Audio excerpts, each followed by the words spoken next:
Злобата и завистта са отровата в сърцето. Където и да погледнеш озлобени, завистливи лица. Завиждат зад гърба ти, докато ти се усмихват в лицето. Жалко е, нали?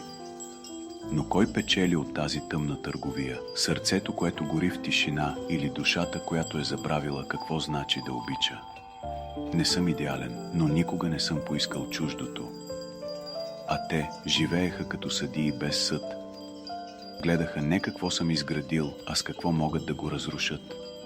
Понякога ми се струваше смешно, колко усилия влагат в омразата. А ако го бяха вложили в любов, щяха да бъдат прекрасни хора. Но знаеш ли какво е най-ироничното? Нека ме мразят, ако това им дава усещането, че са живи. А аз ще живея така, че никога да не престанат да ми завидуват.